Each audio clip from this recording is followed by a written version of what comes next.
오늘 말씀은 마가복음 6장 1절에서 6절 말씀인 편견이 아닌 믿음으로 라는 말씀으로 하나님 말씀 나누도록 하겠습니다. 편견이 아닌 믿음으로.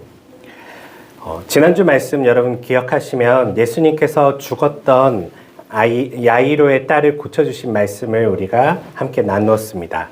마가복음 5장에는 믿음에 대한 큰 주제를 다루고 그 믿음에 대한 이야기 중에 혈류병에 걸렸던 여인 그리고 죽었던 야이로의 딸에 대한 이야기가 거기에 등장하는데요. 5장에서는 항상 그 믿음에 대해서 뭐라고 얘기하냐면 그 믿음을 가지면 어떤 일이 일어난다? 하나님의 기적이 일어난다라는 것을 이야기하고 있어요. 그래서 혈류병 걸린 여인은 예수님의 옷자락만이라도 잡으면 나을 수 있을 거라는 그 믿음으로 그리고 옷자락을 잡고 나음을 받았고요.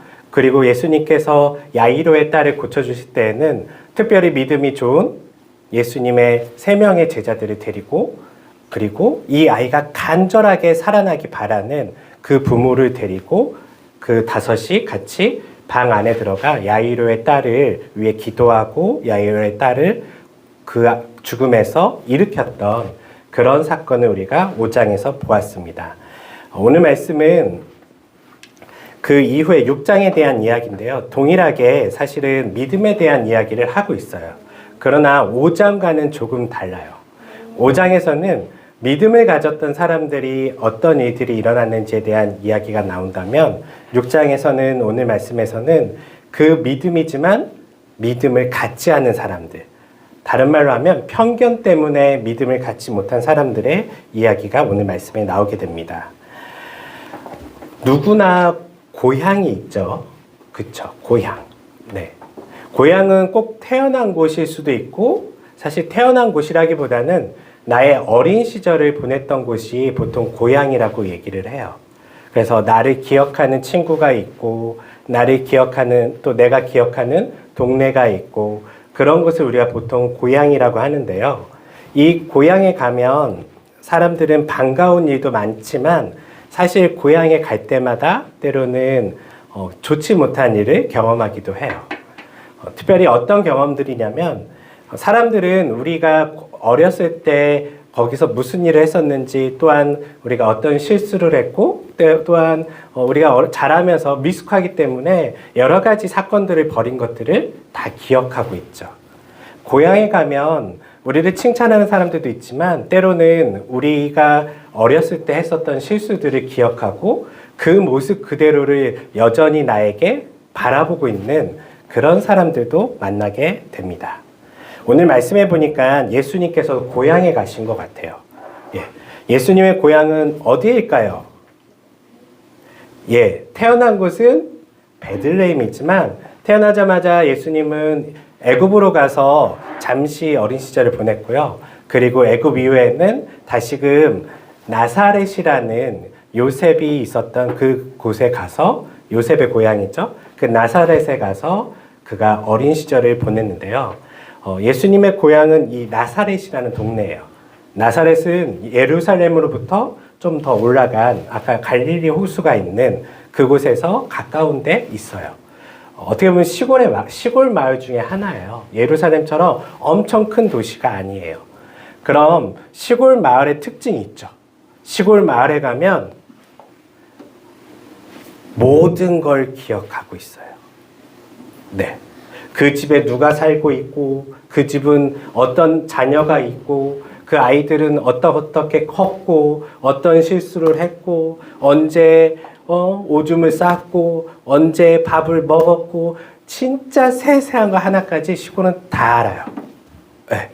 왜냐면 우리나라만 하더라도 저희 진도에 살 때 그냥 시골에 있으면 그냥 막 들어와요. 마당도 다 같이 공유되고 같이 들어와서 이야기도 하고 밥도 먹고 굉장히 사실은 이 작은 마을, 작은 시골은요. 모든 것을 공유하게 될 만큼 많은 것을 사실은 알고 있는 곳이 이런 시골 어떤 그런 작은 마을의 특징이죠. 그런데 예수님께서 사셨던 곳도 이 나사렛이라는 동네가 그런 작은 마을이었어요. 그러다 보니까 이 예수님께서 이제 공생의 사역을 하시면서 다른 지역에서 많은 병자들을 고치시고 귀신 들린 자들에게 하나님의 말씀으로 자유케 하셔 주셨는데, 문제는 이제 다시금 고향에 돌아왔더니 사람들이 어떻게 반응하는지 오늘 말씀은 우리에게 보여주고 있다는 것이죠. 예수님은 평소처럼 안식일이 되자 회당으로 가셨어요. 회당은 우리처럼 말씀을 듣는 이런 곳이에요. 예배당이죠. 그곳에서 같이 예수님께서 말씀을 나누실 때, 특별히 하나님 말씀을 다른 지역에서 했던 것처럼 선포하실 때에 사람들이 수군거리기 시작했어요. 아니, 걔 아니야? 거기 그 동네 윗동네에 그 요셉의 아들, 마리아의 아들, 그 예수인 것 같은데, 제가 언제부터 공부했다고 저기 와서 지금 뭘 가르치고 있지? 들리는 소문을 보니까 밖에서는 엄청 유명해졌대. 그리고 저 사람을 쫓아오는 사람들이 엄청 많아졌대. 근데 그 사람, 그 애 사실은 어렸을 때 별로였어. 걔가 무슨 기적을 일으켜? 걔가 무슨 하나님의 말씀을 가르칠 수 있어? 이런 어떤 생각들을 가지고 사람들이 수군거리기 시작했어요. 사람들은 이렇게 예수님을 의심할 때에 오늘 예수님께서는 어떻게 말씀하시는지 마가는 우리에게 소개하는데요. 특별히 예수님은 이 사람들의 반응에 대해서 선지자, 과거의 예언자들과 비교하면서 말씀하시죠. 과거의 예언자들도 성경에 보면 자신의 어떤 가정에서는, 자신들의 가까운 사람들에게는 환영받지 못했었대요. 그들의 고향에서나 그들의 가족들에게는 환영받지 못했대요. 왜일까요? 존경받지 못한 거예요. 그곳에 가면. 왜 존경을 못 받을까요? 예언자들, 선지자들은 하나님의 말씀을 대언하는 사람들이었잖아요. 그런데 그들의 고향과 그들의 친지가 있는 곳으로 가면 환영받거나 그들의 존경하는 마음이 없어요. 이것은 우리가 잘 아는 것처럼 과거에 어렸을 때 그 예언자가 어떻게 자라났는지 사람들은 너무 잘 알기 때문에 그 편견으로 그 현재의 하나님의 말씀을 선포하는 사람을 제대로 볼 수가 없게 된 것이죠. 예수님께서 이 회당에서 말씀을 전할 때에 사람들이 이런 얘기를 해요. 저 사람은 한낱 목수가 아닌가? 목수는 어떤 사람이에요? 나무를 깎아서, 그리고 집도 짓고 가구도 만들고 뭐 의자도 만들고 이런 사람이에요. 이런 사람은 공부 많이 한 사람이에요? 그럴 필요가 없어요. 사실은 이 목수란 일은요, 몸으로 체득하는 일이에요. 더 많이 하고 더 많이 하다 보면 더 많이 정교한 것들을 만들어낼 수 있는, 어떻게 보면 몸으로 취득하는 직업 중에 하나예요. 근데 사람들이 이렇게 예수님을 어떻게 보면 낮게 보면서 저 사람은 한낱 목수가 아닌가라고 하는 말은 무엇이냐면, 저 사람 쉽게 얘기하면 대학 나오지 못한 사람인데, 저 사람 잘 배우지 못한 사람인데, 저 사람 학식이 부족한 사람인데, 어떤 이런 이야기로 그 예수님을 깔보는 거예요. 그리고 어떤 사람은 또 이렇게 얘기를 해요. 저 예수 마리아의 아들이고 야고보와 요셉과 유다와 시몬의 형이 아닌가? 이렇게 얘기를 해요. 여기서 우리 하나의 정보를 얻게 되었어요. 자, 예수님의 부모님은 누구였을까요? 엄마는 마리아고 아빠는 요셉이었어요. 그리고 예수님이 첫 번째 아들이죠. 네. 왜냐면 아직 마리아와 요셉이 서로 같이 사랑해서 자기 전에 예수님께서 성령으로 인하여 마리아의 뱃속에 잉태되기 때문에 예수님은 첫 번째 아들이었어요. 그런데 오늘 성경에 보니까요, 예수님의 형제들이 있었대요. 예수님이 동생들이 있었대요. 동생의 이름은 야고보, 요셉, 유다, 시몬. 몇 명일까요? 야고보, 요셉, 유다, 시몬. 4명의 동생들이 있었어요. 여기서 조금 번외의 이야기지만 기독교라는 우리가 큰 테두리 안에서 개신교가 있고 카톨릭이 있어요. 우리 개신교에서는 사실은 이 이야기에 대해서 그대로 예수님의 형제들을 이야기하지만 가톨릭에서는 마리아는 예수님을 낳은 후에 계속 순결을 지키면서 살았다라고 하는 이야기를 하기도 해요. 성경은 뭐라고 얘기하죠? 믿지 않아. 예, 그렇지는 않아요. 사실은 마리아는 평범한 여성으로서 예수님을 낳은 후에 또 요셉과 같이 가정을 꾸리면서 더 자녀들을 낳았었던 기록이 오늘 마가복음에 이렇게 등장하게 되죠. 그래서 우리가 성경을 좀 자세히 읽으면 어떤 교회의 전통이나 과거부터 오래전부터 사람들이 주장한 거 말고요. 성경이 무엇을 말하는지 우리는 좀 살펴볼 필요가 있어요. 다른 말로 하면 개신교의 하나님, 카톨릭의 하나님이 아닌 우리는 어떤 하나님을 믿어야 되죠? 성경의 하나님을 믿는 거예요. 성경이 뭐라 하는가? 이거를 우리가 자세히 볼 필요가 있어요. 목사님의 말씀을 잘 들어야 되죠. 근데 목사님의 100% 정확한 이야기를 할까요? 아니에요.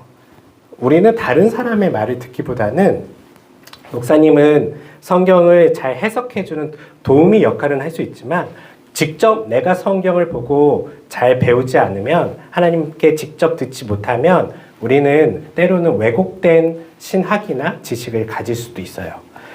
자, 다시 넘어와서 이렇게 예수님의 형제들이 있는 것까지 사람들은 다 알았어요. 네. 다른 말로 하면 진짜 그 가정은 다 아는 거예요. 그래서 사람들은 믿지 않아요. 편견을 가지고요. 그런데 예수님께서 앞서 얘기한 것처럼 예수님은 선지자들도 그렇게 고향과 친척들에게 배격당한 것처럼 자신도 이 고향에서 이런 일을 당하고 있다라고 이야기하면서 다른 말로 하면 자신이 누구와 같다는 거예요, 지금. 예언자들, 선지자들과 동일한 자신의 모습을 이야기하는 거예요. 어떤 면에서? 지금 회당에서 뭘 가르치고 있죠? 하나님의 말씀을 가르치고 있잖아요. 네. 그러한 면에서 사람들이 하나님의 말씀을 듣는데 집중하지 않고 저 사람이 누구의 아들이었지? 저 사람 어렸을 때 어땠는데? 저 사람의 어떤 과거의 편견만을 가지고 어떻게 보면 들을 기가 없어진 상태로 지금 회당에 모여 있다는 것이죠. 그리고 마가는 이 전체적인 이야기를 이렇게 얘기를 해요. 결국은 이러한 사람들의 편견과 불신앙으로 인해서 그 나사렛이라는 예수님의 고향에서는 예수님께서 몇몇에게 손을 대어 고쳐주신 일은 있지만 과거 다른 지역에서 있는 것처럼 하나님의 큰 기적이 일어나지 않았다라고 얘기를 해요. 왜 안 일어났을까요? 예수님은 능력 있잖아요. 근데 왜 안 일어났을까요? 그렇죠. 사실 5장과 이 6장을 마가는 사실은 대비해서 보여주는 거예요. 5장에 보면 예수님께서 항상 기적을 일으킬 때 무엇을 전제로 말씀하시냐면 믿음을 이야기해요. 믿음을 가진 여성이 예수님의 옷자락을 잡았을 때 기적이 일어났고요. 그리고 아이가 죽었을 때에 두려워하지 말고 너희는 믿기만 하여라 라고 예수님께서 말씀하시면서 그들에게 믿음이 얼마나 중요한지를 이야기하시는데 믿지 못하는 사람들, 편견에 휩싸인 사람들은요. 그들에게 예수님께서 기적을 일으킬 수 있어요, 없어요? 있어요, 사실은요. 예수님 다 하실 수 있어요. 그런데 왜 기적을 안 일어나게 하셨는가에 우리가 좀 주목해 볼 필요가 있어요. 기적을 일으키는 게 예수님의 목적일까요? 이게 핵심이에요, 사실은요. 사람들은요, 기적을 사실은 바래요. 에이, 우리가 믿던 안 믿던 예수님이 능력이 있다면 기적 일으킬 수 있으시겠지. 맞아요. 일으키실 수 있어요. 그런데 예수님은요, 기적을 만드는데 관심이 있는 분이 아니세요. 기적을 일으키려면 예수님 간단하게 하시면 돼요. 그냥 선포하시면 돼요. 온 우주를 창조하신 그 능력의 말씀으로 모든 사람들은 건강해져라 하면 끝나요. 일일이 찾아다닐 필요도 없어요. 그런데 예수님께서 그렇게 하지 않으시고 항상 기적을 일으키실 때는 믿음을 전제로 그들에게 기적을 일으킨다는 거예요. 다른 말로 하면 기적의 목적은 뭘 가지고 있다고요? 믿음이에요, 믿음. 그들에게 믿음이 성장하기 위해서, 때로는 그들의 믿음을 나타내 보여주기 위해서 기적이 일어난다는 것이죠. 오늘날 많은 사람들은 하나님께서 기적을 일으켜 주시길 바라요. 그리고 기독교의 어떤 기적을 바라보면서 와, 우리가 예수를 믿기만 하면 내 삶에 문제가 해결되고 기적이 계속 일어날 거야 라고 생각해요. 근데 계속 일어나나요? 안 나요. 왜? 기적의 목적이 믿음이었기 때문에 그래요. 많은 사람들이 무슨 문제가 있냐면요. 사실 기독교 신앙을 우리가 접하게 되는 여러 가지 어떤 조건이라는 게 있어요. 어떻게 나는 예수를 믿게 되었을까? 어떻게 나는 하나님을 믿게 되었을까라고 했을 때 대부분 사람들은요. 어떻게 말로 표현할 수 없지만 기적적인 것을 경험한 기억들이 있어요. 내가 말로 표현할 수 없지만 하나님의 초월적인 사랑과 능력이 나의 어떤 부분을 변화시키고 때로는 나의 병을 치유하시기도 하고 때로는 내 가장 큰 문제를 해결해 주시는 하나님을 만나면서 우리는 기적을 일으키시는 하나님을 경험해서 사실은 기독교 신앙에 들어오게 됐죠. 그런데 이 들어온 이후부터 어떤 문제가 생기냐면요. 사람들은 거기에 다시금 빠지게 돼요. 이 한 번 맛본 초월적인 기적이 매력적이기 때문에 계속 기적을 맛보고 싶어 해요. 그래서 모여서 항상 기도하고 금식하고 이런 어떤 영적인 때로는 종교적인 활동들을 열심히 하는 거에 대한 어떤 목적이 대부분은 기적을 맛보고 싶은 내 문제를 해결하고 싶은 하나님의 능력을 보고 싶은 사람들의 마음속에서 이런 일들이 일어나기도 한다는 것이죠. 그런데 예수님의 목적이 뭐라고요? 기적인가요? 아니요. 믿음이에요. 기적이 아닌 믿음이에요. 이제 한번 기적을 맛본 사람은요. 어떤 길로 나아가야 돼요? 믿음의 길로 나아가야 돼요. 그래서 성경에 보면 이 혈루병 걸린 여인이든 아니면 야이로의 딸에 대한 이야기든 아니면 과거 1장부터 쭉 나왔던 기적을 맛본 사람들의 이야기의 마지막에 보면 그들이 예수님의 기적을 맛본 이후에 어떻게 반응할까요?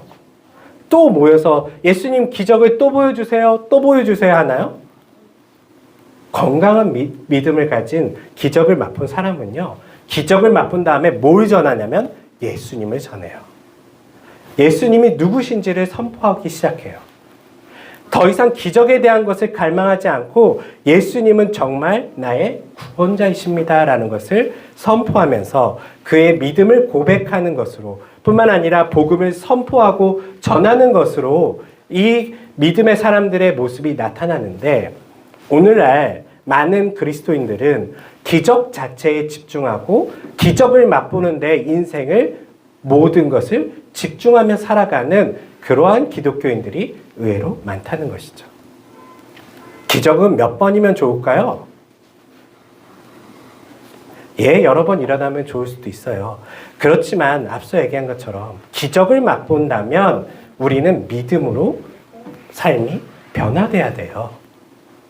기적을 맛본 사람들은 예수님을 전하기 시작해야 되고요. 기적을 맛본 사람은 예수님이 누구신지를 깨달아야 해요. 예수님은 우리의 소원을 들어주시는 진이가 아니에요. 그래서 오늘 이 나사렛에서 사람들이 눈으로 보는 거예요. 야, 예수야, 과거 다른 곳에서 했던 것처럼 기적 좀 일으켜봐 했을 때 예수님께서 기적을 일으키지 않으세요. 왜냐하면 저 믿음이 없는 사람들에게 기적을 보인다 한들 그들은 몸만 쫓아내면 마치 마술사, 우리가 지금 공연하는 거 있잖아요. 막 마술사 공연하듯이 알고 신기하구나, 알고 신기하구나 어떤 연예인 보듯이 예수를 쫓아다닐 뿐이지 절대로 그것으로 인해서 믿음이 자라는 것은 아니라는 것이죠. 참 아이러니하게도 믿음이 기적을 일으키고요. 기적을 맛본 사람들은 또한 믿음으로 나아가는 이 순서가 신앙의 우리의 순서여야 하는데 대부분 사람들은 기적 자체를 바라고 믿음은 온데간데 없고 자신의 문제를 해결해 줄 능력을 가지신 하나님 그리고 기적을 일으키시는 예수님 거기에만 신앙을 몰두하며 살아가는 것이 많은 그리스도인들의 모습이라는 것이죠. 다른 말로 하면 성경에 사실 죽었다 살아난 사람들이 우리가 아는 것처럼 야이로의 딸만 있는 건 아니에요. 또 죽었다 살아난 사람이 누가 있을까요? 대표적인 사람. 예수님의 친구였던 누구야? 무덤에서 나와라! 예수님이 얘기하잖아요. 얘는 심지어는 어느 정도 부패가 일어날 만큼 시간이 지나간 어떤 죽은 사람이었어요. 누굴까요? 이게 이제 넌센스로 얘기하면 살아났어. 나는 살아났어. 뭐라 그래요? 나사로. 네. 나 살아났어. 나사로예요. 나 살았어요. 나사로를 일으켰었어요. 그러면 한번 생각해 보세요. 결국은 야이로의 딸과 나사로는 살아난 뒤에 죽었을까요? 계속 살았을까요? 죽었어요. 아니, 예수님 계속 살려주실 수 있잖아요. 안 죽게 하실 수 있잖아요. 그런데 왜 이 사람들에게 기적이 일어난 다음에 또 죽었을까요? 아니면 반대로 한번 생각해 볼게요. 병든 자를 치유해 줬는데 그 사람들은 그 뒤에 병을 다시 안 걸렸을까요? 걸렸을 거예요. 이게 바로 사실 성경이 우리에게 알려주고 있는 중요한 사실이에요. 계속 문제를 해결하는 데에 예수님을 쫓지 말고요. 예수님은 우리에게 믿음을 심어주는 데 관심이 있으시구나라는 것을 빨리 깨달으라는 거예요. 한번 살아난 나사로는 다음에 이제 나이가 들어서 때로는 병으로 죽게 됐을 때 마음에 어떤 마음이 있었을까요? 죽기 싫어 이런 마음이 있었을까요? 내가 나사로라면 이런 생각이 들었을 것 같아요. 내가 이제 죽더라도 하나님의 능력, 예수님의 능력으로 나는 언제든지 부활할 수 있어. 이 믿음을 가질 수 있었다는 거예요. 이게 바로 기적이 우리에게 알려주고 있는 믿음의 중요성이에요. 말씀을 좀 정리해 볼게요. 정리해 보면 예수님께서는요, 예수님을 믿지 아니하는 사람들, 예수님께 편견을 가진 사람들에게 자신이 누구신지를 잘 드러내지 않으세요. 오늘날에도 많은 사람들이 성경 읽으면서 이런 태도로 봐요. 야, 나에게 정말 하나님이 존재한다면 하나님 나에게 보여봐. 성경을 읽을 테니까 나에게 예수를 만나게 해주던 기적을 일으켜봐 라는 마음으로 성경을 읽으면 하나님 만날 수 있을까요? 없어요. 그러한 편견과 그러한 자신만의 불신앙으로 하나님께 나아갈 때 하나님은 우리에게 기적을 일으켜주지 않으세요. 그것은 주님이 능력이 없으셔서가 아니라 그렇게 기적을 일으킨다 한들 그가 믿음을 가질 수 없기 때문이죠. 그저 신비한 어떤 초능력을 맛보는 사람들처럼 그저 그것을 쫓는 사람이 될 가능성이 많기 때문에 어쩌면 믿음을 갖지 않은 자에게 기적이 일어나는 것은 때로는 저주와 같을 수도 있다는 거예요. 하나님께서 모든 사람에게 기적을 일으킬 때는요, 믿음을 일으키기 위해 기적을 일으켜요. 그래서 우리는 이제부터 기도할 때 어떻게 기도해야 될까요? 믿음을 가지고 하나님께 우리의 문제들을 이야기할 수 있어요. 주님, 이 문제들을 해결해 주세요. 하나님, 제가 옷자락이라도 잡으면 제 병이 나을 것을 믿어요. 맞아요. 믿음을 가지고 기도해야 돼요. 그리고 그 믿음을 가지고 기도한 자가 하나님의 기적을 맛본다면 다음엔 어떻게 해야 될까요? 또 주님 또 일으켜주세요. 또 일으켜주세요가 맞을까요? 아니에요. 주님 감사합니다. 주님 저의 구원자이시군요. 저는 주님을 위해 살아갈 거예요. 주님의 복음을 전하며 살아갈 거예요. 이렇게 우리의 삶이 변화되어야 된다는 것이죠. 오늘날 이런 사람들이 교회에 거의 없어요. 오늘날 이런 사람들이 예수님을 따라가지 않아요. 대부분 많은 여전히 그리스도인들은 기적 자체를 바라고 예수님을 통하여 믿음을 얻기보다는 어떻게 하면 내가 더 기적을 더 많이 경험할 것인가 라는 생각을 가지고 예수님을 조작하려고 하고 때로는 기도로 예수님을 협박까지 하는 그러한 문제를 사람들이 일으키고 있다는 것이죠. 예수님께서 오늘 마가를 통해서 우리에게 보여주신 것은 이렇게 불신앙과 편견을 가진 사람들에게 예수님의 기적은 일어나지 않아요. 뿐만 아니라 믿음을 가진 사람들에게 기적이 일어나고 그 기적은 무엇을 우리에게 요구한다고요? 믿음이에요, 믿음. 믿음. 기적을 통하여 믿음을 여러분들이 갖게 되었다면 그것으로 된 거예요. 그게 기적의 목적이었거든요. 하나님이 누구신지를 우리에게 알려주고 싶었던 그 목적이 성취된 거거든요. 그럼 우리의 삶은 어떻게 살아야 되냐면 주님, 맞습니다. 주님은 우리의 구원자이십니다. 주님을 전하며 살 거예요.